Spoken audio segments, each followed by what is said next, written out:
Assalamualaikum warahmatullahi wabarakatuh. Nama saya Andi Muhammad Al-Ghifari Ardiansyah. Bismillahirrahmanirrahim. Rabbi sidani ilman warzuqni fahma. Rabbi syrahli sadri wa yassirli amri wahlul 'uqdatan min lisani yafqahu qawli. Amin. Saya akan membahas tugas-tugas yang telah diberikan. Untuk nomor 1, saya sudah cantumkan di video sebelumnya. Ya, langsung saja kita bahas nomor 2. Bagian A. Sebutkan jenis satuan dan ekuivalennya. Yang pertama, byte. Terdiri dari 8 byte dan sering digunakan sebagai satuan dasar dalam komputasi. Yang kedua, kilobyte. 1 kilobyte sama dengan 1024 byte. Yang ketiga, megabyte. 1 megabyte sama dengan 1024 kilobyte. Yang keempat, gigabyte. 1 gigabyte sama dengan 1024 megabyte. Yang kelima, terabyte. 1 terabyte sama dengan 1024 gigabyte. Yang keenam, petabyte. 1 petabyte sama dengan 1024 terabyte. Yang ketujuh, exabyte. 1 exabyte sama dengan 1024 petabyte. Dan kedelapan, zettabyte. 1 zettabyte sama dengan 1024 exabyte. Dan yang terakhir, yottabyte. 1 yottabyte sama dengan 1024 zettabyte. Bagian B. Sebutkan jenis satuan waktu, frekuensi, dan ekuivalen. Jawaban. Satuan waktu yaitu detik sama dengan S, satuan frekuensi yaitu Hertz sama dengan Hz, satuan ekuivalen yaitu panjang gelombang sama dengan delta. Bagian C. Sebutkan dan jelaskan jenis sistem bilangan. Jawaban.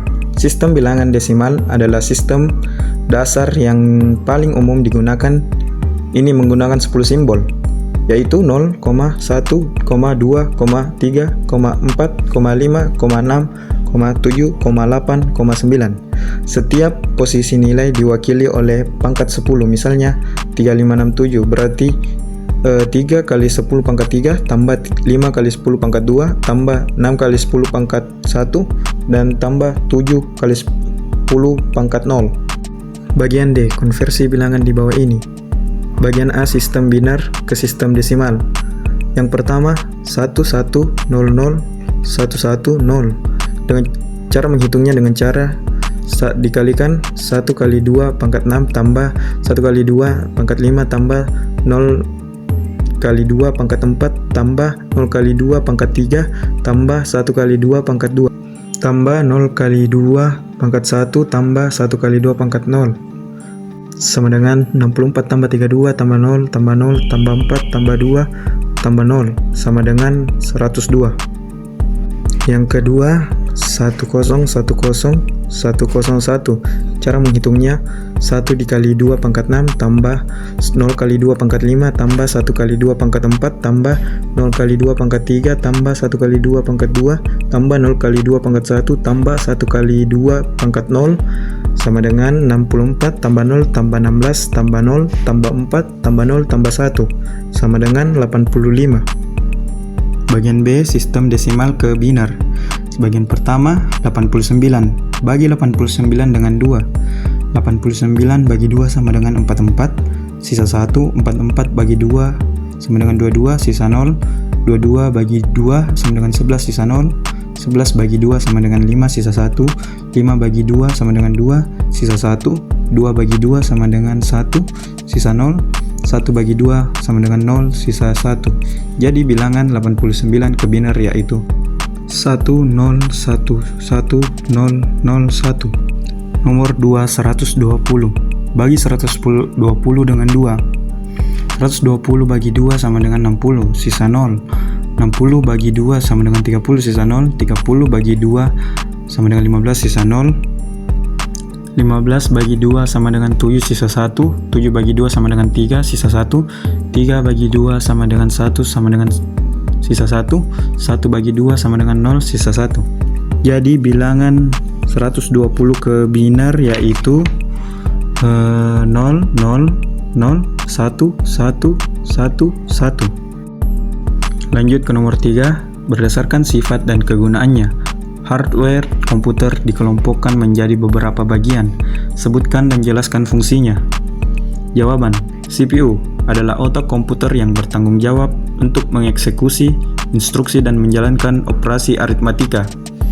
RAM, Random Access Memory, adalah tempat menyimpan data yang sedang digunakan oleh CPU untuk sementara, dan ROM, Read Only Memory, yaitu tempat menyimpan instruksi atau data yang tidak berubah.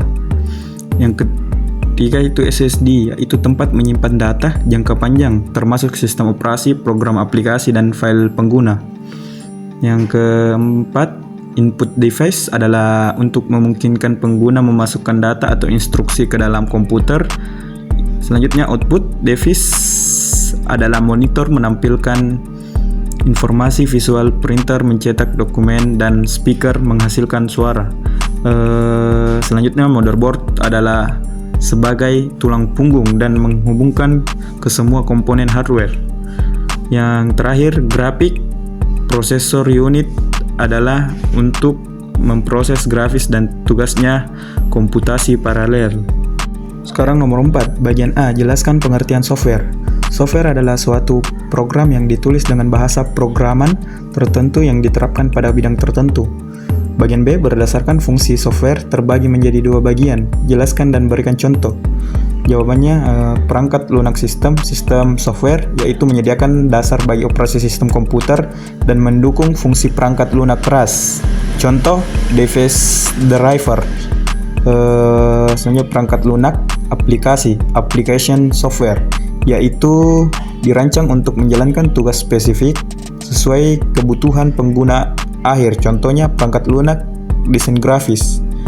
Sekarang bagian C, apa yang dimaksud dengan bahasa pemrograman dan berikan contoh. Bahasa pemrograman adalah alat yang digunakan oleh programmer untuk menulis instruksi atau kode yang dapat dimengerti komputer.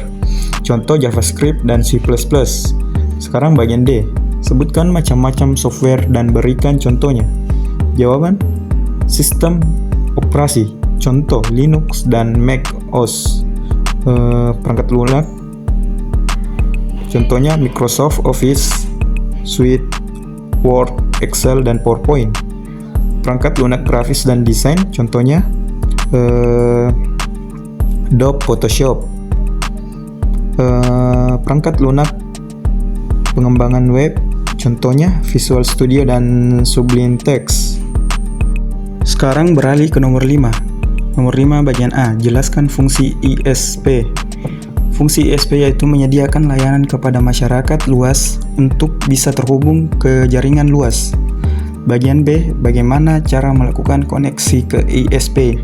Jawaban, pemilihan ISP, berlangganan layanan, instalasi perangkat koneksi, pengaturan perangkat koneksi, konfigurasi perangkat, pengaturan jaringan, pengujian koneksi, aktivasi layanan, pemeliharaan, dan pembaruan. Bagian C, sebutkan minimal 5 aplikasi internet. Jawaban, WhatsApp, YouTube, Instagram, Facebook, Zoom. Bagian D, apa fungsi mesin pencari pada web?